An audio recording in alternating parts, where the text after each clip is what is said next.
जनशलाकया चक्षुरुन्मीलितं येन तस्मै श्रीगुरुवे नमः। श्रीगौरङ्ग नित्यानन्द श्री अद्वैतचन्द्र गदाधर श्रीवासादि गौरभक्तवृन्द वाञ्छाकल्पतरुभ्यश्च कृपा सिन्धुभ्येव च पतितानां पावनेभ्यो वैष्णवेभ्यो नमो नमः। हरे कृष्णा कृष्णा कृष्णा हरे हरे, हरे राम राम राम हरे हरे। तो आज हम श्री श्री प्रेम भक्ति चंद्रिका की 19वीं त्रिपदी पे चर्चा करेंगे। ऋषि के गोविंद सेवा ना पूजिबो देवी देवा, यही तो अनन्य भक्ति कथा। ठाकुर महाशय पक्का कर रहे हैं पहले कि सब जीव जो हैं वो कम से कम अनन्य भक्ति के स्तर पे आ जाएं। इसीलिए कई सारी त्रिपदियों में अभी ऐसे लग रहा है कि लगभग सिमिलर बातें ही हो रही हैं और एक जैसी ही बात कर रहे हैं। वो इसीलिए कर रहे हैं कि कहीं से भी कोई कोना ना रह जाए जहाँ से जीव ये सोचे कि नहीं ये कर सकते हैं कि वो कर सकते हैं। इसलिए हर एंड से ये अभी तक की जैसे 19वीं त्रिपदी पे आ गए तो 10वीं से लेके अभी तक यही चर्चा चल रही है 10 त्रिपदियों में कि हमारा भजन जो है वो अनन्य होना चाहिए। ऋषि के गोविंद सेवा ना पूजिबो देवी देवा, यही तो अनन्य भक्ति कथा। आर्जत उपलम्ब विशेष सकली दंभ, देखीते लगाए बड़ व्यथा। ठाकुर महाशय ने पहले जिस अनन्य भक्ति की बात करी थी स्वयं उसी अनन्य भक्ति के अब लक्षण बताकर इस त्रिपदी में अनन्य भजन के अतिरिक्त भजन विघातक सभी विषयों की भी चर्चा करी है। पहले क्या क्या करना चाहिए अनन्य भक्ति में, ऋषि के गोविंद सेवा। ऋषिकेश भगवान का भी नाम है। नारद पंचरात्र में ये नाम आता है। शुद्ध भक्ति के लक्षण उसमें बताए गए नारद पंचरात्र में। सर्वोपाधि विनिर्मुक्तम तत्परत्वेन निर्मलम, ऋषिकेण ऋषिकेश सेवनम भक्तिर उच्चयते। जो शुद्ध भक्ति है वो क्या है कि सभी प्रकार की कामनाओं का त्याग कर कर केवल कृष्ण प्रीति के लिए हम अपनी इंद्रियों द्वारा ऋषिकेश की निर्मल सेवा का नाम भक्ति है। ऋषिकेश की निर्मल सेवा करें। ऋषिकेश भगवान, ऋषिक ईश, सारी इंद्रियों के जो भगवान हैं उनको बोला जाता है ऋषिकेश। यही नाम एक गोविंद भी है। गोविंद नाम का भी यही अर्थ है कि जो इंद्रियों के नियामक है, जो सर्व इंद्रियों के ईश्वर है। गोविंद, गो बोलते हैं इंद्रियों को, तो सारी इंद्रियों के जो नियामक है, जो इसको कंट्रोल करने वाले हैं, उनको बोला जाता है गोविंद। और ऋषि भी इंद्रियों को बोला जाता है और उनके ईश, सारी इंद्रियों के भगवान ऋषिकेश। इसीलिए बोला सर्वोपाधि विनिर्मुक्तम तत्परत्वेन निर्मलम, सारी उपाधियों से मुक्त होकर।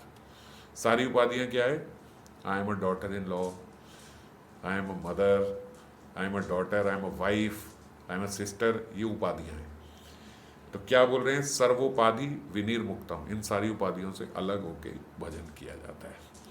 तत्परत्वेन निर्मलम, निर्मल हृदय से। निर्मल हृदय क्या है? जिस हृदय में सारे मल खत्म हो गए, अब कोई मल नहीं रहा उस हृदय में, कोई उपाधि नहीं रही उस हृदय में। ये सारी इस लोक की भी परलोक की भी सब उपाधियां खत्म कर दी। अब ऋषिकेण ऋषिकेश, सारी इंद्रियों से, अपनी सर्व इंद्रियों से ऋषिकेश भगवान का सेवन करें। इसी को शुद्ध भक्ति बोला गया है। भक्तिर उच्चयते, तद भक्तिर उच्चयते, ये सबसे उच्च भक्ति यही है। तो इसमें बाबा बताते हमारी 5 ज्ञान इंद्रियां हैं, जो हमारे चक्षु हैं, हमारे कर्ण हैं, हमारी जिह्वा है, नासिका है और त्वक, ये त्वचा जो हमारी है, ये 5 ज्ञान इंद्रियां हैं। और 5 हमारी कर्म इंद्रियां हैं, वाक, हाथ, पैर, उपस्थ और पायु। उपस्थ और पायु मल और मूत्र के द्वार है। हाथ, पैर और ये बोल जो अब रहे हैं, ये 5 कर्म इंद्रियां और 5 ज्ञान इंद्रियां। ये जो देखने की शक्ति है, सुनने की शक्ति है, सूंघने की शक्ति है, बोलने की शक्ति है, और हमारी त्वचा, जिससे हम फील कर पाते हैं, समझ गए। 5 ज्ञान इंद्रियां, 5 कर्म इंद्रियां और एक 11वीं हमारा अंतर इंद्रिय मन, ये जो हमारा मन है। इन 11 इंद्रियों से हमें भजन करना है। जब ये सारी सर्व 11 इंद्रियां, एकादश इंद्रियां हमारी भजन में लग जाती हैं, तब बोला जाता है शुद्ध भक्ति हो रही है, और उसको बोला जाता है अनन्य भक्ति। अनन्य भक्ति की एक ये भी परिभाषा है कि हर इंद्रिय से केवल भगवान के सुख की विधि हो रही है, केवल ठाकुर जी को जो प्रसन्न जिससे वो हो, ऐसा ही क्रिया, ऐसा ही कार्य हो रहा है, तो फिर ये हमारी अनन्य भक्ति हुई। सबसे पहले 5 इंद्रियों को देखें तो चक्षुओं से, आंखों से हम कैसे भगवान की सेवा कर सकते हैं। हम अपनी आंखों से गोविंद विग्रह दर्शन करें, गौर निताई के दर्शन करें, जो हमारे गिरिराज जी के दर्शन करें, श्री किशोरी जी के दर्शन करें। आंखों का इस्तेमाल कैसे भगवान के भजन में लगेगा, उनके विग्रहों के दर्शन करके। भक्त का श्री मूर्ति दर्शन प्रेम प्राप्ति का एक अमोघ साधन है। अमोघ साधन समझते हो कि मतलब अटूट, जो बिना कभी वार किए खाली नहीं आता। अगर आपने ऐसे आंखों को भगवान के दर्शन में लगाया, कैसे लगाया, जैसे जीव को व्यसन हो जाता है। व्यसन होता है मतलब किसी को लत पड़ गई, जैसे पान पराग गुटखा लोग खाते हैं, सिगरेट शराब पीते हैं, उन्हें लत है कि थोड़ी देर बाद हमें चाहिए ही चाहिए। तो ऐसे आंखों का व्यसन हो जाएगी, थोड़ी देर के बाद मुझे ठाकुर जी का चित्र देखने का व्यसन है, मजा आता है मुझे। मतलब हर थोड़ी देर में ऐसे लगता है कि उनकी एक स्मृति मेरी आंखों के सामने हो। और जब तक मेरे स्मरण इतना प्रगाढ़ नहीं है, तो एक फोटो में, जैसे हम वॉलपेपर पे लगा लेते हैं, अपने घर के आगे लगा लेते हैं, तो हर थोड़ी देर में जैसे ऐसे देखते हैं। एक महात्मा बता रहे थे एक बारी, वो अपना बता रहे थे कि साधना के रूप में, जैसे ये बात बोली जाती है कि भाई चक्षुओं का लाभ यही है कि हम उससे भगवान के दर्शन कर सकें, तो वो बोलते हैं कि मैंने जब ये शुरू में सुना, बालक अवस्था थी, तो मैंने ये सुना कि भगवान को ही देखना चाहिए हर थोड़ी देर के बाद। तो कहते हैं हमने अपने कमरे में एक चित्र लगा लिया, जो हमें पसंद था वो चित्र हमने लगा लिया, और नियम बना लिया। जैसे जो उस समय घड़ी होती थी, वो घड़ी रख के उसमें अलार्म फिक्स कर दिया हर आधे घंटे का। हर आधे घंटे के बाद अलार्म बजे, और आधे घंटे के बाद अलार्म बजते ही हम देखने जाते उनको। हर आधे घंटे के बाद फिर अलार्म बजे, फिर देखने जाते। बोलते लगभग 2 महीने ऐसे ही किया कि अलार्म बज जाए, और अलार्म के बाद जैसे ही अलार्म बजा तो ये अलार्म क्या बजा कि अब उनको देखना है, उनको देखे। बोले ऐसे फिर हो गया कि रात को भी थोड़ी देर के बाद उठे और फिर उठ के देख लिया। अब कहते जब उनको बार बार देखने लगे, तो कभी लगे कि वो मुस्कुरा रहे हैं, कभी लगे कि वो मुस्कुरा नहीं रहे हैं, कभी लगता है वो मुझे देख रहे हैं, कभी लगता है मुझे देख नहीं रहे हैं। आंख फेर लिया, ऐसे कर लिया, क्योंकि अब इतनी बार देख लिया तो ऐसे भाव भी आने लगे। अब बोलते वो अलार्म तो पता नहीं उसके बाद कब बंद हो गया। अब हर थोड़ी देर के बाद ऐसे देखने लगते कि अभी मुस्कुरा रहे हैं कि नहीं मुस्कुरा रहे, अभी मुझे देख रहे हैं, मेरे को देख रहे हैं, या फिर आंख फेर ली है मेरे से। फिर देखते कह रहे फिर तो ऐसा हो गया कि हर कार्य के बाद मेरा एक मन होता पहले उनको देखाऊं, अभी मुस्कुरा रहे हैं कि नहीं, अभी मुझे देख रहे हैं कि नहीं देख रहे, अभी आंख, और अगर आंख फेर ली वहीं बैठ गए, पहले मेरे को देखेंगे मैं फिर जाऊंगा। अभी तो मैंने कुछ ऐसा किया नहीं कि आप आंख फेर लो, अभी तो मैंने ऐसा कुछ किया नहीं कि आप मुस्कुराओ नहीं, ऐसा क्यों कर रहे हो आप। ऐसा उनसे प्रश्नोत्तर भी करने लग गए, बात भी करने लग गए। करते बोले ऐसा हो गया कि एक दिन उसी चित्र से ठाकुर जी स्वयं आके प्रकट हो गए, और उनको उन्होंने आदेश दिया कि मेरी वहाँ पे इस जगह पे एक विग्रह है, आप उन विग्रह की वहाँ पे जाके सेवा करो, उससे मैं अब आपके साथ रेसिप्रोकेट किया करूँगा। और फिर उन्होंने वहाँ से उनकी अर्चना प्रारंभ हुई, वो करते और फिर भगवत प्राप्ति, प्रेम प्राप्ति सब हो गया। तो किस विधि से हुआ? केवल इससे कि आंखों को उसमें लगा दी, बस एक इस बात से। और करते अब कितना लॉजिकल और कितना सीरीज में ही लग रहा है ना कि ऐसे प्रेम हो गया उनसे। हुआ कैसे? बस ऐसे ही कि इस बात को ही गांठ बांध ली कि हर थोड़ी देर के बाद उनको देखना है। तो हमारे घर में भी विग्रह हैं, साक्षात श्री हरि है, हम और कुछ नहीं, थोड़ी देर बाद देख लिया करें कि ठाकुर जी आप मस्ती से हो, ठीक से हो, मैंने कोई काम ऐसा तो नहीं किया, हमारा भी चेक रहे। आप हर आधे घंटे में नहीं, 1 घंटे में नहीं, आप हर पैर में लगा लो, आप हर 2 घंटे 3 घंटे में लगा लो, हर 3 घंटे बाद एक बार 3 घंटे का ऑडिट कर लें कि मैंने 3 घंटे में तो कोई ऐसा काम नहीं किया कि आपकी मुस्कुराहट कम हो जाए, ऐसा तो कोई काम नहीं किया कि मैं आपसे आंखें ना मिला पाऊँ। हर 3 घंटे में हम थोड़ी देर बाद जाके देखिए कोई ऐसा कार्य, फिर 3 को 2 कर दो।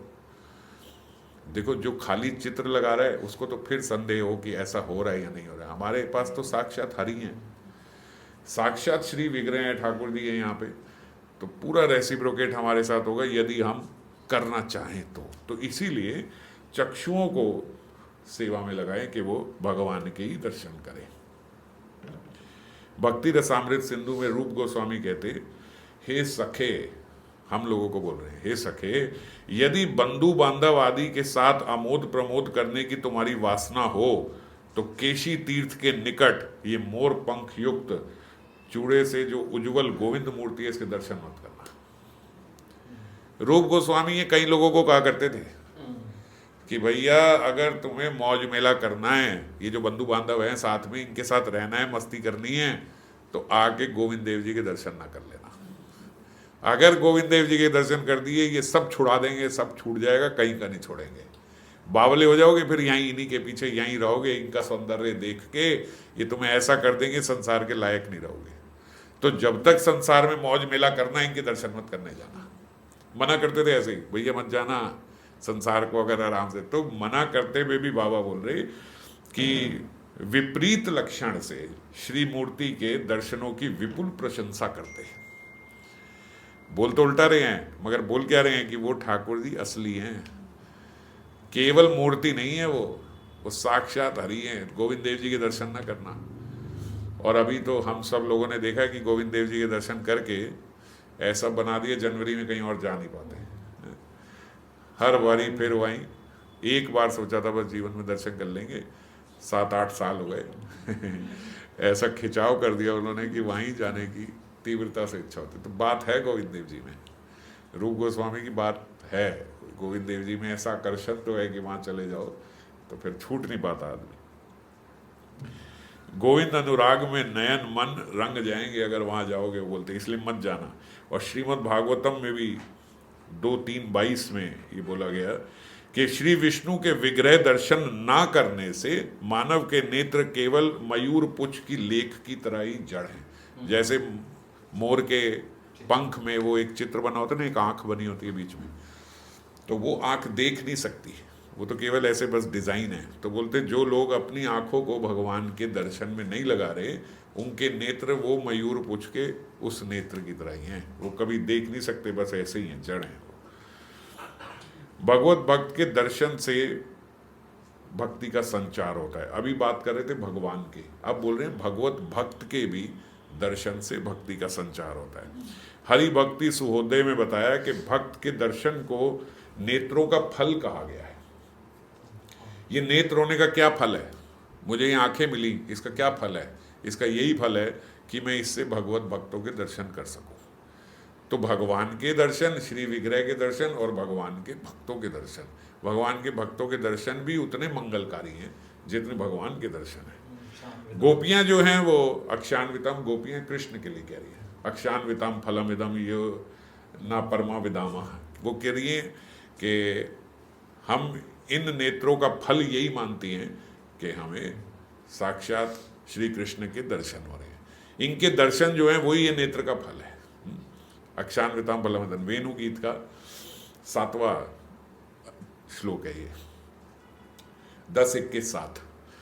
तो गोपियां ये बात बोल रही कृष्ण के लिए, और अभी कृष्ण के लिए तो ये बात है ही है, और ये बाबा बोल रहे हैं भक्ति सुहोदय में बोला गया भक्तों के लिए भी, भक्तों के दर्शन भी ये आंख होने का फल है कि चलो उनके, क्योंकि भक्तों के दर्शन होंगे, भक्तों के दर्शन केवल भक्तों के दर्शन नहीं होते, भक्त भगवान के ही दर्शन कराएंगे। जब भी कहीं भक्तों के दर्शन होंगे तो भगवान के दर्शन हो गए होंगे। उनके घर जाओगे, कुछ भी करोगे, ठाकुर जी के दर्शन होंगे। किसी भक्त के घर चले जाओ, श्री विग्रह के दर्शन होंगे ही होंगे। तो इसीलिए भक्त और भगवान को एक समान यहाँ पे बोला गया। क्यों? क्योंकि जैसे बोलते हैं ना, अगर आपको भगवान की भी सेवा करनी है और भक्त की भी सेवा करनी है तो भक्त की सेवा करो। जैसे एक बार राजेंद्र दास जी बता रहे थे कि गर्भवती स्त्री है, उसके गर्भ में एक शिशु है, अब जो गर्भ में उसके शिशु है आपको उसकी सेवा करनी है, तो क्या करोगे? माता की सेवा करोगे। माता की सेवा से गर्भ जो शिशु है उसकी सेवा हो ही गई। ऐसे ही बोलते भक्तों के हृदय में भगवान है। अगर आपने भक्तों की सेवा करी तो भक्त की भी सेवा हो गई और भगवान की भी सेवा हो गई। अगर आपने भक्तों के दर्शन करे तो भक्तों के घर में श्री विग्रह हैं ही हैं। अगर आप उनके घर जाके सेवा करोगे, उनसे मित्रता बढ़ा लोगे, वो आपको कहाँ घुमाने ले जाएंगे? आपको धाम घुमाने ले जाएंगे, चलो वृंदावन एक बार हमारे साथ, तो फिर भगवान के दर्शन भी करा लेंगे। तो इस आधार पे बोला गया कि भक्तों की जो दर्शन है और भगवान के दर्शन है वो एक समान है। और भक्त दर्शन की बात ही क्या, भक्त के भाव या वेश का अनुकरण करने से भी नेत्र धारण करने की फल सिद्धि होती है। समझ गए? कि मतलब कोई भक्त वेश में है, बस ऐसे धोती कुर्ता और ये पहन के जा रहा है, असली भक्त नहीं है, बस ऐसे भक्त वेश में है, तो भी जो आपकी उसके प्रति जो आदर सम्मान आएगा, वो आदर सम्मान आपको आपके हृदय को शुद्ध करेगा और आप फिर किसी असल भक्त के पास पहुंच जाओगे।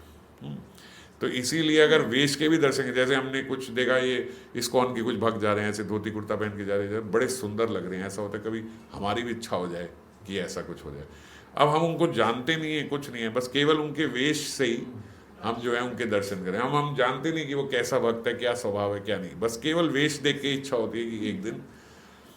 मेरे को याद है शुरू में मैं एक मेरे बहुत दूर के डिस्टेंट रिलेटिव हैं, हम जन्माष्टमी का मेले में जैसे जाते हैं ना, ऐसे इस्कॉन के एक उसमें चले गए थे, पंजाइबा क्लब के पीछे जो होता था, उसमें गए, उसमें वो मिल गए। तो उनसे थोड़ी सी बात हुई और बात हो गई ना, मेरे को बड़ा ऐसे हुआ, मैंने कहा मेरी इच्छा है कि कभी आपके जैसे मैं भी यहाँ पे ऐसे खड़ा हूँ, धोती कुर्ता पहन के ये करके, कभी मैं भी यहाँ पे खड़ा हूँ। और न जाने उस समय भगवान की क्या कृपा हुई होगी, ये क्या इच्छा हुई, ये इच्छा हुई। और अगले दिन एक उस पे जन्माष्टमी मैंने देखा, मैं वहीं पे खड़ा हुआ था तो मेरे को वो तब बात याद करा रहे थे कि आप, और मैं तो भूल गया था। उन्होंने बोला देखो पिछली जन्माष्टमी में आपने कहा था मेरी इच्छा है, और भगवान की कृपा देखो, आपने इच्छा करी और भगवान ने आपको धोती कुर्ते पे यहीं खड़ा कर। तो मैं बड़ा फैसिनेट हुआ कि, क्योंकि हम तो पेंट शर्ट में ही देखते रहे उन्हें, और फिर देखा कि ऐसे धोती कुर्ते में ऐसे तिलक लगा के माला डाल के गले में ऐसे खड़े हैं, तो बड़ा अट्रैक्शन हुआ कि कभी हम भी ऐसे हो जाएं, और भगवान ने कृपा करके। तो कैसे हुआ? केवल भक्त के दर्शन से। भक्त वेश में, बस उसके वेश से ही, मैं अट्रैक्शन तो मुझे इसके वेश से ही थी कि ऐसे धोती कुर्ता माला करके ऐसे खड़ा है, और बस उसके वेश से आकर्षण हुआ, तो वेश से आकर्षण करके भी भगवान ने वैसा कर दिया। तो इसीलिए इन नेत्रों का सफलता यही है, इनका फल यही है कि हमें भगवान के और भक्तों के दर्शन होते रहे। फिर दूसरी कानों से श्री गोविंद कथा का श्रवण पे हम लोग पहले भी इतना चर्चा कर रहे हैं 1-2 दिन से। श्रवणम कीर्तनम विष्णु, जो पहला नवदा भक्ति का अंग है वही श्रवण है, और वो श्रवण कैसे होगा? इन्हीं कानों से। प्रेम प्राप्ति का सबसे ये श्रेष्ठतम उपाय है कि हम कानों से गोविंद कथा सुने। श्री गोविंद कथा किसी भी प्रकार से कानों में प्रविष्ट हो, उससे समस्त अनर्थ आदि नष्ट हो जाते हैं और गोविंद चरणों का प्रेम प्राप्त हो जाता है। कल हम चर्चा कर रहे थे, आप नाम लेते हो तो वो नाम ही ठाकुर जी कादम के वृक्ष की तरह आपके कानों में आते, और फिर जमुना रूपी आपके हृदय में जाके आपके हृदय का जो मत्सर्य रूपी सर्प है उसको दमन कर देते। मारते नहीं, आपकी इंद्रियों को कंट्रोल कर लेते, क्योंकि इन इंद्रियों को भगवान में लगाना है, इसीलिए आपकी इंद्रियों का दमन कर देते हैं, उनका वध नहीं करते। इसलिए कालिया सर्प को मारा नहीं, उसके 5 फन थे, तो 5 फन हमारी 5 इंद्रियां हैं, है ना। ये सारी इंद्रियों को वो दमन करके, उनको कंट्रोल करके सही जगह पे लगा देते हैं। यही हम चर्चा कर रहे हैं। आँख फोड़ नहीं देंगे, आँखों को भगवान के दर्शन में लगा दिया। बहरा नहीं कर देंगे आपको, वो कानों को भगवत कथा सुनने में लगा दिया। भागवतम में पहले स्कंद के 7वें अध्याय के 7वें श्लोक में ये बात बोली गई कि श्री गोविंद कथामय परमहंस संहिता, इस श्रीमद् भागवतम का श्रवण करने से कृष्ण में शोक मोह भय नाशिनी भक्ति उत्पन्न हो जाती है। कैसी भक्ति उत्पन्न हो जाती है? जो भक्तिर उत्पद्यते पुंसा शोक मोह भय अपाह। ये कैसी भक्ति है? जो हमारे शोक को खत्म कर देती है, जो हमारे मोह को खत्म कर देती है, और जो हमारे भय को खत्म कर देती है। शोक किस बात का है? जो इस जगत में जैसे हमें लगता है कि ये चला गया, ये शोक है, ये ना हो, ये हो गया, ये शोक हो गया, ये व्यापार थोड़ा कम हो गया, ये शोक है, ये घर थोड़ा ऐसा हो गया, ये बहुत सारे हमने शोक पाले हुए हैं। तो ये सारे जो शोक हैं इनको ख़त्म करती है। कैसे ख़त्म करती है कि हमारा मोह ख़त्म हो जाता है। मोह कैसे ख़त्म हो गया कि हमारे देह से जितने भी संबंधी हैं उनके प्रति मोह ख़त्म हो गया। अगर आसक्ति और प्रेम रहे तो एक भक्त के संबंध से वो प्रेम है, समझ गए। जो हम मोह से बंध जाते हैं, मोह से तो हम ऐसे भी बन जाते हैं कि हम पिक्चर देख के भी रोना शुरू कर देते हैं। इसमें भी लोगों का मोह हो जाता है कि आए वो मर क्यों गया, वो इतना अच्छा था पिक्चर में। तो ऐसा मोह जो है हमारा इस संसार में, वो मोह नष्ट हो जाता है। और उसके बाद भय, भय कि कहीं ऐसा ना हो जाए, अगर ये हो गया तो। मैं संसारिक जीवों को देखता हूँ, बड़ा तरस भी आता है कि कैसा इनसिक्योरिटी का जीवन है, हर समय भय लगा रहता है। अगर कल ऐसे हो गया तो, अगर वो ये हो गया तो, अगर ऐसे हो गया तो, अगर वैसे हो गया तो, पर इसी भय में ही सारा जीवन, जबकि कुछ अभी नहीं है समस्या, मगर समस्याओं का भय बहुत है। वो क्यों भय है? क्योंकि उनके ऊपर कोई है नहीं, उन्हें लगता ही नहीं कि कोई ऊपर है। और वो क्यों नहीं है तो सबके भगवान ऊपर, क्योंकि वो बहिर्मुख है, वो देख ही नहीं रहे भगवान को। मैं आज भी किसी बात से यही चिंतन कर रहा था कि जब तक जीव सोचता है कि ये कार्य मैंने करना है, ये मुझे ये सब करना है, मुझे ये करना है, मुझे, तब तक बहुत सारे भय होते हैं। क्योंकि मुझे अगर करना है तो बहुत सारी चीज़ें मुझे सोचनी पड़ेंगी, कहीं ऐसा ना हो जाए, कहीं ऐसा ना हो जाए, कहीं ये ना हो जाए, कहीं वो ना हो जाए, कहीं ऐसा ना हो जाए। और जब हम भगवान के आश्रय में हैं तो फिर कोई भय नहीं है। क्यों? क्योंकि फिर हमें पता है कि मैं कुछ कर सकता ही नहीं हूँ। मैंने आज तक क्या किया जो अब कुछ करूँगा? करेगा कौन? वो तो यही कराएंगे, जो आज तक करा रहे हैं वही करा रहे हैं, वही कराएंगे। पहले तो मुझे रोज कथा लेने का भी भय होता था, मैं कैसे पढ़ूंगा, कैसे तैयारी करूंगा। फिर थोड़े टाइम बाद समझ में आया कि बुलवाने वाले तो वही है, कहाँ हमने तैयारी करनी होती है। अब कोई भय नहीं है, अब हो नहीं हो पता है, जब वहाँ बैठेंगे तो वो बुलवाएंगे। तो गुरुदेव ने ही बुलवाना है, उन्होंने ही वाणी बोलनी है और उन्होंने ही करना, अब भय नहीं लगता है ना। तो इस चीज़ का भी भय हो जाता था, हर चीज़ का भय रहता है, हर चीज़ का, ये कैसे होगा, वो कैसे होगा। अब कोई भय नहीं होता कि जब करने वाले वही हैं, कराने वाले वही हैं, तो वही करेंगे। तो भय कब हटता है? जब हम भगवान के भक्ति में प्रवेश करते हैं। तो जब हम कथा में प्रवेश करते हैं, जब कथा हमारे कानों में जाती है और उस कथा के माध्यम से भगवान हमारे हृदय में आते हैं, तब भगवान की ऐसी भक्ति का उदय होता है, ये सब भय खत्म हो जाते हैं। मेरे करने से कुछ वैसे भी नहीं हो रहा है, जब ये बात ही समझ में आ गई तो फिर भय कैसा? जो कराना है उन्होंने कराना है, और जब वो कराने वाले हैं तो फिर ही इज द सुप्रीम, फिर भय कैसा, है ना। तो केवल इसी से भय जीव का खत्म हो सकता है, और किसी माध्यम से भय का अंत नहीं हो सकता। गोविंद कथा साक्षात सुनने की बात दूर, सुनने की इच्छा मात्र से गोविंद व्यक्ति के हृदय में तत्क्षणात अवरुद्ध हो जाते हैं। ये कितनी बढ़िया बात है, श्रीमद् भागवतम में ये बात बोली गई है कि केवल हमने इच्छा करी कि मुझे कथा सुननी है, केवल इच्छा करी कि अब मैं भागवतम कथा सुनूंगा, केवल इच्छा करी कि हम जाके आज कथा सुनेंगे, किसी कारणवश जा नहीं पाए, बस इसी से भगवान प्रसन्न होकर हमारे हृदय में अवरुद्ध हो जाते हैं। सद्यो हृदय अवरुध्यते अत्र कृति भी शुश्रुभिस तत्कृष्णात् तत्क्षणात्। तत्क्षणात् कैसे आ गए भगवान? कैसे हुआ? सद्यो हृदय अवरुध्यते, सद्य हमारे हृदय में अवरुद्ध हो गए। अत्र कृति भी शुश्रु भी, अभी मैंने सोचा कि मैं सुनूंगा, मैंने सुना नहीं, मैंने सोचा कि मैं कथा सुनूंगा। तत्क्षणात् उसी समय भगवान हृदय में प्रवेश कर देते हैं, केवल सोचने मात्र से। अभी सुनने से तो बाद में जो सफाई होगी सो होगी, अभी तो केवल सोचा तो ही भगवान हृदय में प्रवेश कर गए। ये हृदय में अवरुद्ध क्या होते हैं? बोलते हैं अब केवल अवरुद्ध नहीं होते, हृदय को वशीभूत कर लेते हैं या वशीभूत हो जाते हैं।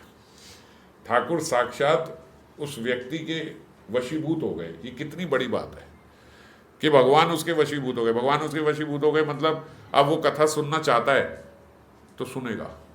क्यों? क्योंकि भगवान ऐसा प्रबंध बना देंगे, भगवान उसके वशीभूत हो गए। अगर आपने सच्चे मन से इच्छा करी कि मुझे सुननी है, भगवान आपके हृदय में आ गए और आपके वशीभूत हो गए, अब आप सुनोगे ही। अब सारी प्रकृति ऐसी हो जाएगी कि वो आपको कथा में बिठाएगी, क्योंकि भगवान ही आपकी मुट्ठी में हो गए हैं। ये भगवान की कृपा है। इससे प्रेम का उदय बताया गया है, इसी से प्रेम का उदय हो जाता है, कारण वे एकमात्र प्रेम के ही वशीभूत होते हैं। अब भगवान वशीभूत हो गए तो मतलब प्रेम होगा ना, क्योंकि वो केवल प्रेम के ही वशीभूत होते हैं। तो किससे प्रेम आपके भीतर आ गया? केवल ये इच्छा करने से कि मुझे भगवत कथा सुननी है, बस इतनी इच्छा मात्र से भगवान आके आपके हृदय में बैठ जाते हैं। श्रीमद् भागवतम 2:3-20 में ही बताया, जिसकी पहले भी चर्चा हुई थी, कि आदमी के कर्ण द्वय श्री हरि लीला कथा श्रवण ना करे तो वह वृथा छिद्र के मात्र है। वृथा छिद्र मतलब जैसे सांप के छिद्र होते हैं। सांप कानों से नहीं सुनता, वो अपनी स्किन से सुनता है। तो इसीलिए बोलते हैं सांप के जैसे छिद्र हैं, ऐसे ही आपके कान के छिद्र हैं। ना सांप को सुनाई देता है उससे, ना आपको कुछ सुनाई दे रहा है, वो उसके बराबर है अगर हमने कथा नहीं सुनी। ये श्रीमद् भागवतम 2:3-20 का बार बार रेफरेंस आएगा, क्योंकि उसमें सब लिखा है। आंख अगर नहीं है तो मोर के पंख के समान है, कान नहीं है तो सांप के कान के समान है। आगे चर्चा करें जिह्वा की। अगर जिह्वा का भी 2:3-20 का फिर बाद में आएगा कि अगर आपने जिह्वा से ठाकुर जी के गुणों का व्याख्यान नहीं किया, उनकी लीला कथा का गान नहीं किया, तो आपकी जिह्वा कैसी है? मेंढक के जैसी, टर टर करता है। कहाँ करता है?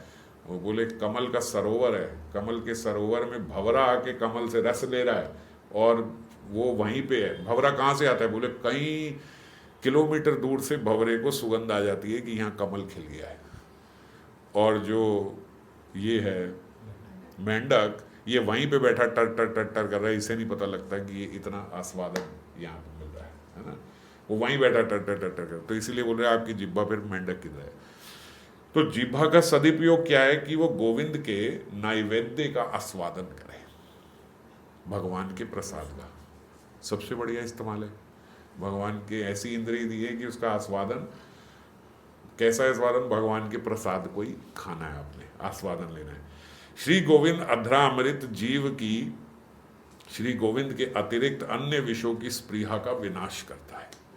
जो गोविंद का अधरामृत है, जो भगवान का प्रसाद है, वो भगवान के अतिरिक्त हमारी जितनी भी स्पृहा है, जितनी भी इच्छाएं हैं, वो इन इच्छाओं का नाश करता है।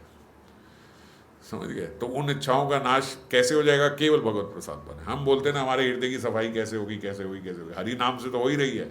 और एक प्राण लोग की सदा गोविंद प्रसाद खाएंगे। तो गोविंद प्रसाद खाने से, भगवान का प्रसाद खाने से भी हमारे अंदर का जितना मल है वो खत्म हो जाता है। इतर राग विस्मरण नाम, जो हमारा इतर राग है वो सारा विस्मरण हो जाता है, चला जाता है हमारे भीतर से। गोपी गीत में ये 10:31-14 में आया ये इतर राग जो हम बोल रहे हैं। सुरत वर्धनाम शोक नाशनम स्वरित वेणुना सुष्टु चुंबितम इतर राग विसम्रताम नाम। जो इतर राग हैं वो सारे हम भूल जाते हैं, वो हमारे भीतर से विस्मृत हो जाते हैं। और श्रीमद् भागवतम में ही 11:6-46 में बताया, उद्धव जी भगवान को बोल रहे हैं कि हे नाथ, आपकी ये जो प्रसादी माला है, जो सुगंधित आपके वस्त्र अलंकार हैं, इन्हीं से वशीभूत होकर और आपके उच्चिष्ट भोजन करके सेवक हम लोग आपकी माया को जय करने में समर्थ हुए। माया को जय करने में मतलब माया पे विजय पाने में। माया को जय कर ली इसने। माया को जय कैसे कर ली? मतलब माया को जीत लिया। कैसे जीत लिया? तो उद्धव जैसे लोग भी कह रहे हैं, क्योंकि उद्धव क्या करते थे? उद्धव केवल भगवान का प्रसादी वस्त्र ही पहनते थे, भगवान की प्रसादी माला ही पहनते थे, भगवान का ही सदा उच्चिष्ट भोग पाया करते थे। उद्धव बोलते हैं, अगर आप उद्धव को देखो तो आपको ऐसे लगेगा साक्षात हरि है, एकदम वैसे ही दिखते थे, कृष्ण जैसे। और सारे वस्त्र भी कृष्ण के ही पहने और माला भी कृष्ण की पहनते थे। तो इसीलिए भक्तों का भी ऐसा आचरण होना चाहिए कि चाहे वो नए वस्त्र खरीदे तो भी पहले ठाकुर जी को अर्पण, घर में पुष्प आए तो भी पहले ठाकुर जी को अर्पण, कोई भी नई चीज आई है तो वो पहले ठाकुर जी को अर्पण करके फिर ही उसे ग्रहण करें। और खासकर यहाँ जिह्वा की बात हो रही है, तो उच्चिष्ट जो है, उच्चिष्ट भोजिनो दासस्त्व मायाम जय में ही, माया को जय करने के लिए उनके उच्चिष्ट का पाना सदा जरूरी है। वस्तुतः महाप्रसाद सेवन से केवल माया जय मात्र नहीं होती, बाबा बता रहे हैं, इससे इसके निषेवन से साधक प्रेम प्राप्त कर धन्य होता है। ऐसा नहीं कि केवल, और बात तो यही, अगर माया को जीत लिया तो प्रेम भी प्राप्त हो जाएगा। तो वो बोल रहे केवल ऐसा नहीं कि बस डिफेंस हो रही है ना, कि बस बस माया हट रही है, माया हट रही है, ऐसा नहीं हो रहा है। साक्षात प्रेम को भी आप प्राप्त कर लोगे। ये एक एक अंग जो है यदि भगवान की सेवा में लग जाए तो ये सक्षम है कि भगवान का प्रेम हम लोग प्राप्त कर लें। महाप्रसाद निषेवन की शाश्वत स्पृहा उदय होने की बात भी यहाँ जानी जाती है। आपके हृदय में चलो कम से कम ये स्पृहा ही हो जाए कि मुझे आज से महाप्रसाद ही खाना है, भगवान का प्रसाद ही खाना है। मैंने कई लोगों को ये बात बताई भी कि जो भगवान का महाप्रसाद होता है, महाप्रसाद समझे जैसे अब हमारे घर में मान लीजिए आज आलू के परांठे बनने हैं, तो पहले 2 आलू के परांठे बने जो हमने भोग लगाए। अब वो भोग लगाने के बाद अब अन्य पराठे बनेंगे घर में और मेंबर के लिए, बाकी सब भी बनेगा। लेकिन जो भोग लगा है उसको बोला जाता है महाप्रसाद है। जो भोग लगा है उसका स्वाद अलग ही होता है। और महाप्रसाद जो है वो साक्षात हरि के समान ही है। पिछली बार पता नहीं कथा की बात चर्चा करी थी बीच में कि जगन्नाथपुरी में जब अनवसर होता है, जब जगन्नाथ जी 15 दिन नहीं रहते, तो उनके महाप्रसाद को ही गादी पे रख के सेवा की जाती है। तो क्यों? क्योंकि महाप्रसाद में और उनमें कोई भेद नहीं है। नारद जी एक बार ऐसे ही महाप्रसाद सेवा पर प्रलुब्ध होकर लक्ष्मी देवी की सेवा करने लगे कि मुझे नारायण का महाप्रसाद चाहिए। लक्ष्मी जी ने प्रसन्न होकर उन्हें महाप्रसाद दिया। वो महाप्रसाद पाके वो बहुत नाचने लगे, बड़ा आनंद हुआ। साक्षात हरि का वही महाप्रसाद पाया जिस महाप्रसाद की हम बात कर रहे हैं। तो वो महाप्रसाद पाके नृत्य करते करते करते करते शिव जी के पास चले गए। शिव जी को वहां जाके बताया कि ऐसे ऐसे आज मैंने को विष्णु जी का साक्षात लक्ष्मी जी ने महाप्रसाद दिया, बहुत आनंद, नाचे जा रहे नाचे जा रहे नाचे जा रहे। शिव जी ने देखा इतनी आनंद अवस्था इनकी महाप्रसाद से हो रही है, उनके हाथ पकड़े, नाखूनों के बीच में थोड़ी कणिका महाप्रसाद की थी, वो महाप्रसाद की लेके शिव जी ने पा लिया। जो शिव जी ने पाया, शिव जी के भीतर भी ऐसा प्रेम का उदय हुआ, वो भी नृत्य करने लगे। पार्वती जी आई, पार्वती जी ने देखा कि ये तो इन्होंने तो ऐसे पा लिया, अब तो और है नहीं। नारद जी को पकड़ के बोला पुत्र मेरे लिए भी। बोलते अब तो मैया अब तो महाप्रसाद नहीं, ये खत्म हो गया। बोलते जो पार्वती जी हैं उनको इतना दुख हुआ कि वो उसमें जाके ध्यान में चली गई और भगवान की पूजा आराधना करने लगी कि मुझे ये देव दुर्लभ महाप्रसाद जो है ये मुझे भी प्राप्त हो। इस प्रसाद के लिए ही जो देवी हैं उन देवी ने खूब तपस्या करी और खूब तपस्या करने के पश्चात ये बोलते आज उनकी तपस्या का ही फल है कि भगवान साक्षात जगन्नाथपुरी में जगन्नाथ रूप में वहाँ इतना सारा प्रचुर मात्रा में प्रसाद पाते हैं और वही प्रसाद जो है वो नित्य निरंतर वितरण कर रहे हैं। मुझे एग्जैक्ट अब फिगर याद नहीं है, एक बार मैंने बताई थी कथा में, मैं अभी भूल गया हूँ कि कितने मन चावल जो है वहाँ पे रोज भोग लगता है जगन्नाथपुरी में। तो बड़ी प्रचुर मात्रा में जो वहाँ पे महाप्रसाद, वहाँ पे प्रसाद जगन्नाथ जी को भोग लगता है और इतनी प्रचुर मात्रा में वहाँ पे वितरण होता है जगन्नाथपुरी में, और देश विदेश में वहाँ का महाप्रसाद जगन्नाथ जी का जाता है। तो ये कैसे हो रहा है? ये पार्वती जी की प्रार्थना से, क्योंकि वहाँ उन्हें नहीं मिला था तो उन्होंने इतनी तपस्या करके जग जीवों के लिए भी। देखो जो जो जो भक्तगण होते हैं ना, वो केवल अपने लिए दुखी नहीं होते, वो सर्वत्र के लिए दुखी होते हैं कि मुझे नहीं मिला, ऐसे इसलिए इतनी तपस्या नहीं कि और जग जीवों को क्यों नहीं मिल रहा, ऐसा क्यों है कि भगवान के प्रसाद से, महाप्रसाद से कोई वंचित रहे, सबको मिले। तो सबको मिलने के लिए उन्होंने खास करके जगन्नाथपुरी में जगन्नाथ भगवान इतना प्रसाद पाते हैं और इतना ही वितरण करवाते हैं कि कहीं पूरे विश्व में कमी ना पड़े, इतना प्रसाद वहाँ पे वितरण होता है और जाता है पूरे विश्व में जो जो प्रसाद पाना चाहते हैं। और जगन्नाथपुरी में तो उनका इतना स्नेह है, बहुत सारी कथाएं हैं उनकी जगन्नाथ जी की, कि अगर कोई उनका प्रसाद किसी ने एक बार ऐसे फेंक दिया, वह वो इस्लाम धर्म को मानते थे तो उन्होंने प्रसाद पाया नहीं, जगन्नाथ जी हम नहीं पाते, ये सब हमें नहीं पता, वो फेंक दिया। बोलते रात को स्वप्न में बलदेव जी उनके स्वप्न में आए और उनकी छाती पे चढ़ के बैठ के दे घूसे पे घूसे, थप्पड़ पे थप्पड़ मारे कि प्रसाद फेंक दे, तो नहीं देखो शर्म नहीं आई नहीं कि उन्हें। और जब वो उठा, था तो स्वप्न, जब उठा तो मुंह सूजा हुआ ऐसे पूरा लाल हुआ। बोलते वो अगले दिन वहाँ पे बाहर आके ऐसे बैठ गए भिक्षुक की तरह कि भैया इनका महाप्रसाद मुझे दे दो, बहुत पिटाई करेंगे रात को मेरी। और उन्होंने वो जैसे ही प्रसाद पाया, बोलते उनके भीतर प्रेम उदय हो गया। तो बलदेव जी वहाँ तो ऐसे प्यार देते हैं कि थप्पड़ घूसा मार के प्यार दे देते हैं जगन्नाथपुरी में उनका ऐसा हिसाब है कि यहाँ बिना प्रेम के कोई रहेगा नहीं। और अगर पुरी में जाके देखो तो वहाँ धर्म निष्पेक्ष है, कोई मतलब ऐसा नहीं ये धर्म का पारा है ये धर्म का, वहाँ सब जगन्नाथ जी को मानते हैं, लगभग सब। और एक तो उनके जगन्नाथ जी के भक्त भी हैं, क्या नाम है उनका, सालबेग जी। सालबेग जी भी तो दूसरे धर्म के थे, इस्लाम धर्म के, और उनको जगन्नाथ जी की प्रेरणाएं हुई। क्या बड़ी लंबी कथा है, कभी बाद में करेंगे, अभी इससे नहीं है। तो मतलब हर धर्म के जो लोग हैं वो वहाँ पे, कोई धर्म बीच में नहीं आता, और कोई देवी देवता का वो नहीं है, कुछ नहीं है। सबसे पहले जगन्नाथ जी का भोग लगता है, फिर जगन्नाथ जी का भोग ही बाकी देवालयों में भी जाता है, और वो सबसे पहले जगन्नाथ जी का प्रसाद बाकी देवालयों में पाया जाता है, फिर अलग से भोग लगाया जाता है। तो बिल्कुल एक छत्र जगन्नाथ जी का वहाँ पे राजा की तरह ही हैं जगन्नाथ जी। ये कैसे, ये केवल पार्वती जी की कृपा से, उनकी तपस्या से ये सब हुआ। पाक्षांतर में वो यही बोलते, महाप्रसाद त्यागने से श्री हरि की करुणा से वंचित होना पड़ता है। जो महाप्रसाद नहीं पा रहा है वो ठाकुर जी की वो करुणा प्राप्त ही नहीं कर पाएगा। तो इसीलिए हमारे घर में जो महाप्रसाद भोग लगता है, यदि वह ठंडा हो जाए जैसे हमने भोग लाया, तो उसको दोबारा गर्म नहीं करना चाहिए, क्योंकि वो साक्षात हरि है। भगवान का महाप्रसाद हरि के समान ही है, तो दोबारा उसको गैस पे या उस पर हम लोग नहीं डाल सकते, क्योंकि अब उसमें और हरि में भेद नहीं है उस महाप्रसाद में। तो इसीलिए वो प्रसाद हमें वैसे ही पाना चाहिए। और ये मैं गारंटी से कहता हूँ कि अगर आप वैसा पाओगे तो श्रद्धा से, तो आप देखोगे कि उसका स्वाद जो है वो गर्म आपके परांठों से भी ज़्यादा अच्छा होता है। तो अनुभव से बता रहा हूँ, आप वो पाओ तो वो उसमें आपको बहुत आनंद आएगा जो महाप्रसाद पाने में आता है। तो महाप्रसाद को हमें वैसे ही पाना चाहिए, और जरूर पाना चाहिए। और फिर नासिका नासिका द्वारा श्री गोविंद चरणों में अर्पित निर्माल्य का आघ्राण लेना चाहिए।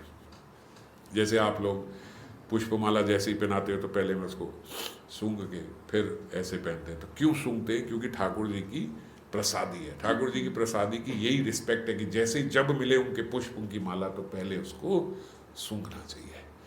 वो सूंघने से हमारे हृदय जो है पवित्र हो जाता है उनकी नासिक। नहीं, मैं ऐसे नहीं कर रहा हूँ, ऐसे ये सब मत करो, हरि बोल माता जी, हरि बोल।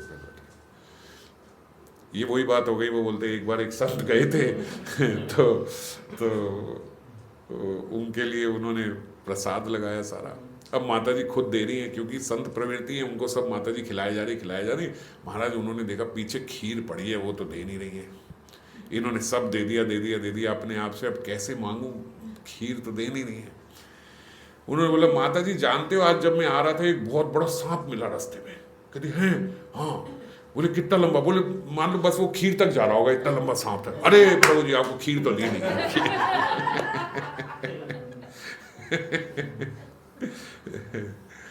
तो ऐसे हार नहीं मांग रहा था मैं तो खैर, तो भगवान का जब भी हमें ऐसे हार पुष्प आदि मिले, तो नासिका को, इस इंद्रिय को भगवान के भजन में लगाने का यही है कि हम उसको पुष्प को सूंघ लें। श्री सनक सनंदन आदि जैसे आत्म रमणगण, जो ये ब्रह्म ज्ञान को मानने वाले जो हैं सनक सनंदन, ये भी जब वैकुंठ पहुंचे तो श्री हरि के चरणों में जो तुलसी है, केवल उस तुलसी की सुगंध से ये भगवान के साकार रूप का भजन करने लगे। किससे? केवल भगवान के चरणों की तुलसी से। तो इसीलिए हम लोग भी जो चरणों में तुलसी अर्पण करते हैं, तो कोशिश करनी चाहिए कि वो भी हम निर्माल्य में इधर उधर ना डाल के उसको ग्रहण कर लें, तुलसी को ग्रहण। वो बहुत खास है। जो तुलसी ठाकुर जी के चरणों में अर्पण की गई है, आप यूं समझो कि वो सूंघने में तो है ही है, अगर आपने उसको पा भी लिया तो वो औषधि है एक प्रकार से। आज अलग अलग औषधियाँ बताई जाती हैं कि तुलसी सेवन की ये औषधि, और चरण तुलसी जो है वो तो सोचो कितनी सुपर औषधि हो गई। तो इसीलिए जो तुलसी अर्पण की गई है, इसीलिए आप देखते हो जब सुबह हम नाश्ते में लेते थे, ऐसे इतनी सारी तुलसी जो है वो लेके तुलसी पा लेते। वो बहुत बड़ी औषधि है। आज लोग बोलते हैं कि तुलसी सुबह इतने पत्ते खाने से आपको नज़ला नहीं होगा, जुकाम नहीं होगा, आपको कैंसर तक के रोग जो है आपके ख़त्म हो जाएंगे अगर आपने ऐसे इतने पत्ते तुलसी के ले लिए। और हमारे पास तो कमी नहीं, हम इतना रोज़ सब लोग घर के मिल के रोज़ ठाकुर जी के चरणों में तुलसी अर्पण कर रहे हैं, तो वो तुलसी रोज़ एक समय पा लिया करें। ऐसे दवा की तरह भी पानी के साथ ले लोगे तो वो औषधि का काम करे। औषधि दो, डबल औषधि, स्पिरिचुअल भी मटेरियल भी। आपके जो भौतिक रोग हैं वो भी खत्म करेगी और आपके आध्यात्मिक रोग जो हैं, जो मन के कलेश हैं, वो भी खत्म हो जाएंगे। अतएव ये समझ में आता है कि श्री गोविंद का जो निर्माल्य है उसका आघ्राण यानी उसको सूंघना ही प्रेम का साधक है। पाक्षांतर में उसके सेवन के अभाव में मानव जीवन मृत हुआ रहता है। अगर मान लो कि हम उसका सेवन नहीं कर रहे हैं, उसे नहीं समझ रहे हैं, तो बोल रहे हैं जो मानव है वो जीते जी समझ लो मृत के समान है, यदि वो इन इंद्रियों को भगवान की सेवा में नहीं लगाता। और जो व्यक्ति श्री हरि के चरणों में अर्पित तुलसी को ग्रहण नहीं करता या उसको सूंघता नहीं है, वो नहीं लेता, वह श्वास प्रश्वास लेते हुए भी जीवन मृत है। सांस तो चल रही है उसकी मगर वो मृत के समान है। ये 2:3:23 में बताया गया। उसी प्रकार जो हमारी त्वग इंद्रिय है, जो हमारी त्वचा है, ये इससे श्री भगवत भक्त की चरण रज का स्पर्श होना चाहिए। अब ये इस इंद्रियों का कैसे इस्तेमाल करें, तो बोले इससे उनकी चरण रज का स्पर्श होना चाहिए। किनके? जो भगवान के परम भक्त हैं, जो श्री भगवत भक्त हैं, जिसके बिना किसी प्रकार की भगवान के प्रति रतिमति का उदय नहीं हो सकता। हम जड़ भरत जी के उसमें भी ये सुनते हैं, बिना मैत पाद रजो अभिषेकम कल्याण नहीं होगा। जड़ भरत जी ने रघुगण को ये उपदेश देते हुए बताया था कि आप जितना मर्जी ब्रह्मचर्य का अपना साधन कर लो, आप जितनी मर्जी तपस्या कर लो, ये गर्मी में यहाँ खड़े होने की, वहाँ सर्दी में जाके ऐसे रहने की, ये करने की, वो करने की, इससे कोई लाभ नहीं होगा जब तक किसी महत जन के चरणों की रज से आप अभिषिक्त नहीं होते। जब तक उनके चरणों की रज आपके शरीर पे नहीं लगती तब तक इसका कोई लाभ नहीं होगा। महाभागवतों की चरण रज के निषेवन के बिना देह विफल रहती है, सफलता प्राप्त नहीं होती उसे। और जो मरण धर्मी मानव भगवत भक्त का श्री चरण रेणु ग्रहण नहीं करता, उसे जीवन मृत ही समझ लेना, वो भी समझ लो मरे के समान है, जिसने आज तक भगवत भक्त के चरणों की रज ग्रहण नहीं करी है। फिर वाग इंद्रिय की बात करते हैं। वाग इंद्रिय क्या है? बोलना। वाग इंद्रिय मतलब बोलना। वाग इंद्रिय से गोविंद के नाम गुण लीला आदि का कीर्तन, जो ये हम अभी कथा कर रहे हैं, जो हम मुख से श्री हरि नाम ले रहे हैं, बोलते हुए कर रहे हैं, जो उनके भजन हम लोग गा रहे हैं, जो कीर्तन हम लोग कर रहे हैं, ये वाग इंद्रिय का उपयोग है भगवान की सेवा में। भगवान बोल रहे हैं कथावाचक को भगवान कभी नहीं त्याग सकते। क्यों? क्योंकि वो उन्होंने वाग इंद्रिय को ही भगवान की सेवा में लगा दिया। आपके लिए भी आएगा। और विष्णु धर्मोत्तर में ये बात बोली गई, मत कथावाचक, कथावाचक को तो कभी नहीं छोड़ते, नित्य मत कथा श्रवणे सत। और जो कथा का श्रवण कर रहा है उसको भी भगवान कह रहे हैं मैं कभी नहीं छोड़ता। वो उनको अगर मार दूंगा तो बेचारा बोलने वाला किसके लिए बोलेगा। तो जहां अगर वक्ता को भगवान इतना संभाल के रखेंगे तो श्रोता को भी संभाल के रखेंगे। मत कथा प्रीत मन हम ना हम तैक्षामी तम रतम। और किंग को नहीं छोड़ता? जो नित्य मेरी कथावाचक श्रोता और मेरी कथा के प्रति प्रीति सिक्त मानस है, जो कथा के प्रति बड़ी प्रीति रखते हैं, आनंद होता है जिनको सुनने में, उन्हें मैं कभी नहीं त्याग सकता, ये भगवान कह रहे। तो एक माध्यम से तो भगवान ने सबको पकड़ रखा है कि अगर आप कथा के श्रोता हो, कथा के वक्ता हो, या कथा में आपकी प्रीति है, इन तीनों, जो इसकी प्रीति होगी वो दोनों में से एक बन ही जाएगा, या वक्ता बनेगा, श्रोता बनेगा। तो और सब श्रोता जो है ना, ये भी श्रोता भिन्न भिन्न वक्ता ही है। जो हम सुनते हैं कहीं ना कहीं किसी को थोड़ा बहुत आगे जाके सुनाई देते हैं कि भाई हमने ये सुना था, हमने ये सुना है। तो श्रोता जो होता है, जब वो प्रीति रखता है सुनते हुए, तो प्रीति रखने से वो कहीं ना कहीं वक्ता ही बन जाता है, वो कहीं ना कहीं जाके आगे प्रचार ही करता है। इनको भगवान बोल रहे हैं इनको मैं कभी नहीं त्याग सकता। क्यों? क्योंकि ये हमारे ही व्यक्ति हैं, ये तो हमारा ही गान कर रहे हैं, गुण कर रहे हैं, लोगों को और आकर्षित कर रहे हैं, यही वो लोग हैं जो चाहे किसी भी युग में हो, किसी भी काल में हो, सबके भीतर भगवत प्रीति का संचार कर रहे हैं। ये संचार ही हो रहा है ना। आजकल हम MLM जिसको बोलते हैं, मल्टी लेवल मार्केटिंग, तो मल्टी लेवल मार्केटिंग है। एक वक्ता से 100, 200, 300 श्रोता सुनते हैं, वो 300 आगे जाके 300 वक्ता बन जाते हैं, वो 3000 को सुनाते हैं, वो कहीं सुनते हैं, वो सुनते हैं, हमने कहीं से बात सुनी थी, वो आगे 30,000 को बताएंगे। तो ऐसे ही भगवान की कथा का प्रचार होता है। इसीलिए मुख्य रूप से भगवान वक्ता और श्रोता का ध्यान रखते हैं। तव कथामृतम तप्त जीवनम कविभिरीडितम कल्मशापनम श्रवण मंगलम श्रीमदाततम भूवि गृणन्ति ते भूरिदा जना। ये भूरिदा जना कौन है? जो जगह जगह जाके भगवान की कथा करते हैं। निश्चय ही जो लोग भगवान के संदेश का प्रसार करते हैं वे सबसे बड़े दाता हैं। ये कौन बोल रही हैं? गोपियां बोल रही, गोपी गीत में। भूवि गृणन्ति ते भूरिदा जना, इनकी कथा के कारण ही गोपियां कह रही हैं आज हम जीवित है। अगर आपकी कथा बोलने वाले नहीं होते, अगर आपकी कथा का सहारा नहीं होता तो हम कब की शरीर छोड़ गए होती। इसी प्रकार हाथों से भी श्री गोविंद की सेवा, ये जो हाथ है इनको हम किस में लगाएं? इसको हम गोविंद की सेवा में लगाएं, अन्यथा ये व्यर्थ है।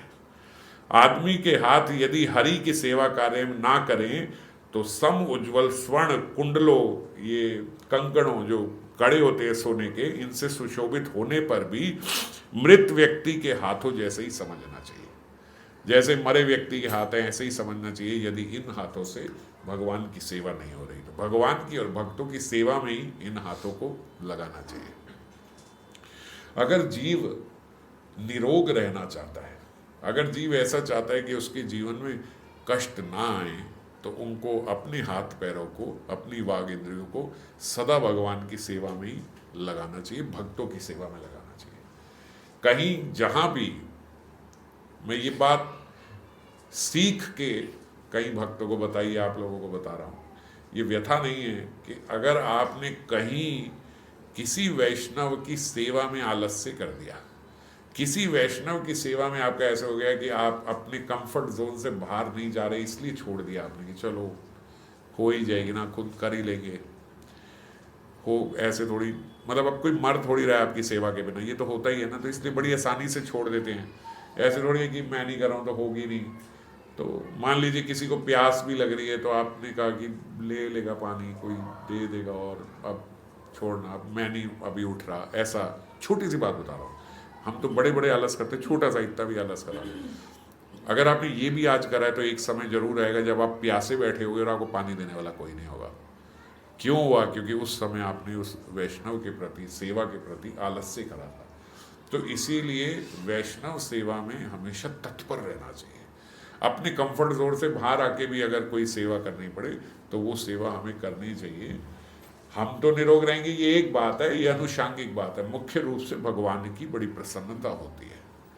ये शरीर जो है इसका, इससे बड़ा सदुपयोग नहीं हो सकता कि ये वैष्णव सेवा में लग जाए। भगवान अति प्रसन्न इस बात से होते, करुणा करते हैं, आपके हृदय में भक्ति का उदय होगा। फिर भगवान के लीला क्षेत्र या श्री धाम में जाने से पैरों की सार्थकता है। पैरों की हमने पहले भी पाद सेवनम में जब चर्चा करी थी तो ये चर्चा हुई थी कि हम अपने पैरों को कैसे सेवा में लगाएं, ठाकुर जी के लीला धामों में गमन करके, ठाकुर जी के लीला क्षेत्रों में, श्री धाम में जो हम गमन करें उसमें पैरों की सार्थकता है। जो पैर श्री हरि क्षेत्र में गमन नहीं करते उन्हें वृक्ष मूल तुल्य समझना। ये कैसे हैं? जैसे वृक्ष की जड़ें हैं, एक ही जगह वहीं पे लगी रहती है, कहीं हिलती नहीं है। तो जो पैर नहीं जा रहे हैं धाम में, उनको वो वृक्ष की जड़ों के समान समझना होगा। फिर पायु और उपस्थ जो मलमूत्र के द्वार हैं, इन्हें बोलते हैं, ये देखो, ये मुख्य रूप से तो भगवान की उपासना इनसे नहीं हो सकती, पर हमारी ज्ञान इंद्रियां और कर्म इंद्रियों से हम भजन करने पर भी अपना मन संयोग विहीन यांत्रिक, इनसे हमारी वो, इन दो कर्म इंद्रियों द्वारा भगवान की साक्षात रूप से कोई सेवा नहीं भी हो तो भी एक दृष्टि से श्री गोविंद सेवा इनसे होती है। कैसे कि मल मूत्र इन द्वार से निकलता है तो ही हम ठीक से रोग ग्रसित ना होकर स्वस्थ रूप से हम लोग भगवान का भजन कर पाते हैं। तो डायरेक्ट तो नहीं लग सकती, इनडायरेक्टली ये सारे शरीर को ठीक रखने में हमारी सहायता करती है। और फिर आखिरी में 11वीं जो अंतर इंद्रिय मन है, वो मन तो हमने जैसे अपनी जो धारणा, ध्यान, समाधि, स्मरण, ये सब जो हमने चर्चा करी थी, इसमें हमने चर्चा किया था कि स्मरण अगर नहीं है तो व्यक्ति का सारा भजन जो है वो मृत है।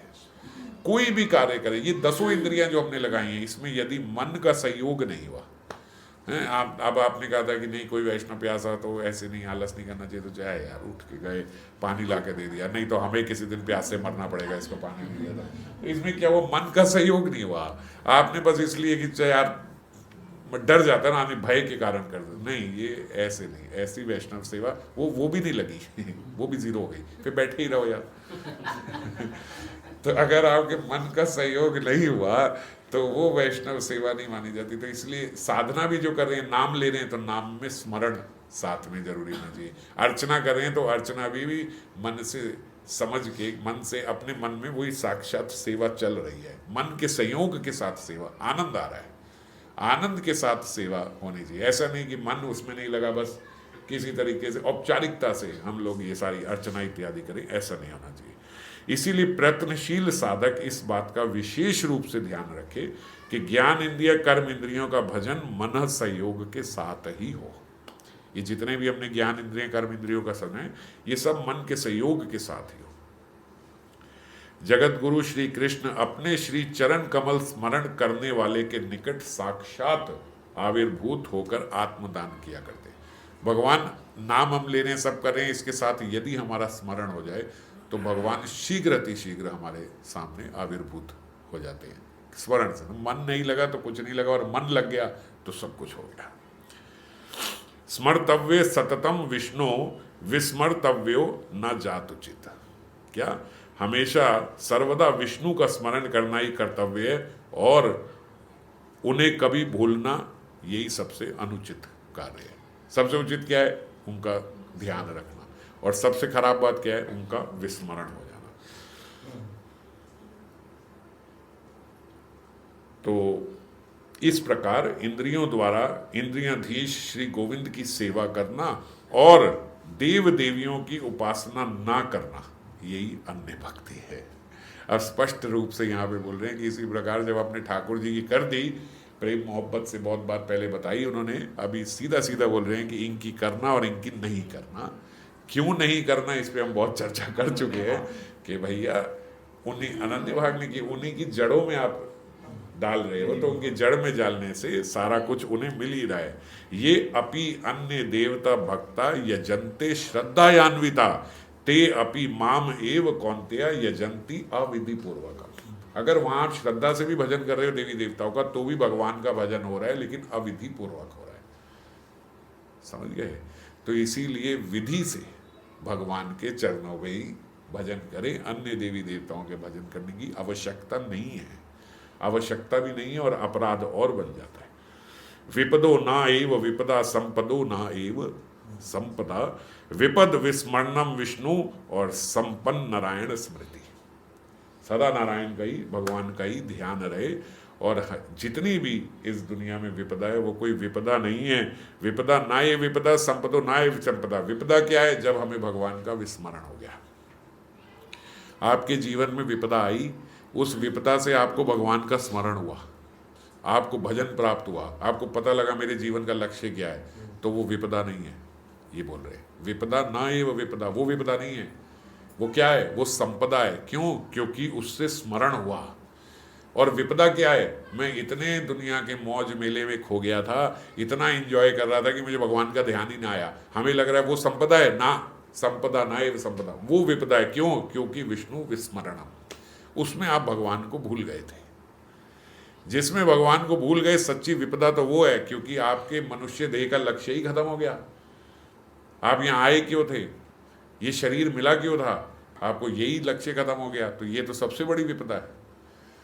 और जो सांसारिक विपदा जिसने हमें भगवान का ध्यान करा दिया, भगवान से मिला दिया, भक्तों से मिला दिया, वो तो सच्ची संपदा है, क्योंकि उसने क्षणिक हमें इस देह का नुकसान करा के हमें बहुत बड़े नुकसान होने से बचा लिया, हमारा पूरा जीवन बचा लिया। और जतो उपलम्ब विशेष सकली दम्ब, देखी ते लगाए बड़ो व्यथा। श्री कृष्ण के भजन के अतिरिक्त किसी भी कार्य में मनुष्य की प्रवृत्ति वह सभी आत्मा के लिए तिरस्कार मात्र ही है। जो जीव है, जीव क्या है? जीव आत्मा है। तो जीव जो है आर जतो उपलम्ब, और जो भी वो कर रहा है वो वेस्ट ऑफ टाइम है। वो उसके जीव के लिए, उसकी आत्मा के लिए वो तिरस्कार ही है। अगर किसी भी कार्य में मनुष्य की प्रवृत्ति होती है भजन के अतिरिक्त, तो क्या हो रहा है? उसका समय बर्बाद हो रहा है, उसका ये जीवन बर्बाद हो रहा है। ये तिरस्कार मात्र है, स्वरूप का कार्य नहीं है, अविद्या कल्पित ये देह का कार्य है। विशेष सकली दंभ, ये क्या है? ये दंभ के कारण है। दंभ क्या है? कि दंभ ये है कि मैं ये शरीर हूं। ये जो गलत हमें एक चीज हमारे मन में बैठ गई, जो गलत आइडेंटिफिकेशन हमने कर ली कि मैं ये शरीर हूं, ये इसके कारण, इस दंभ के कारण हमारा नुकसान हो रहा है।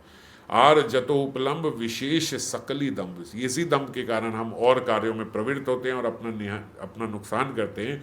इस प्रकार देखीते लागए बड़ो व्यथा, ये देख के ठाकुर महाशय कह रहे हैं मुझे बड़ा दुख होता है। इस प्रकार मायाबद्ध जीव की वृथा अभिमान देखकर चित्त में अत्यंत व्यथा और पीड़ा का उद्रेक होता है, और कुछ नहीं। जो सही भक्तजन है, महतजन है, गुरुजन है, उनको हमारी ऐसी दुर्दशा देख के कि हम किस प्रकार इस देह के ही कार्य में रत हैं, इसी में लगे हुए हैं, और जो हमारा सही लक्ष्य है उसको समझ ही नहीं रहे हैं, वो लोग दुखी होते हैं। अब एक बच्चे को देखें कि कल उसका फाइनल एग्जाम है और वो पढ़ रहा नहीं है और खेले जा रहा है। अब हमारा नहीं है, बच्चा मान लो दूसरे का है, अपने को तो आप ठोक ठाक दोगे हैं, उसकी पूरी आरती उतार दोगे कि बेटा कल तेरा पेपर है। तो अगर मान ले कोई और है तो हम क्या करेंगे? दुखी होंगे, यार क्या यार, इसको समझ ही नहीं आ रही है, कल फेल हो जाएगा, पूरा साल इसे दोबारा रिपीट करना पड़ेगा, और अगर अभी थोड़ा सा पढ़ ले तो निकल जाएगा। ऐसे ही जो गुरुजन हैं वो ऐसे हमें देखते हैं कि क्या यार, थोड़े से वर्ष हैं, थोड़े से तो जीवन के वर्ष, अरे भजन कर ले निकल जाएगा, नहीं तो 84 लाख तो एक बार, ऐसे पता नहीं कितने चक्कर घूमेगा, कितनी बार नरकों में जाएगा, कितनी कितनी योनियां पाएगा, क्यों कर रहा है? थोड़े से तो वर्ष है, भजन कर ले। तो ऐसे देख के उन्हें बड़ी व्यथा होती है, दुख होता है कि ये क्या कर रहा है। तो आज की त्रिपति में इतना ही है, कल फिर आगे चर्चा करेंगे। जय राम।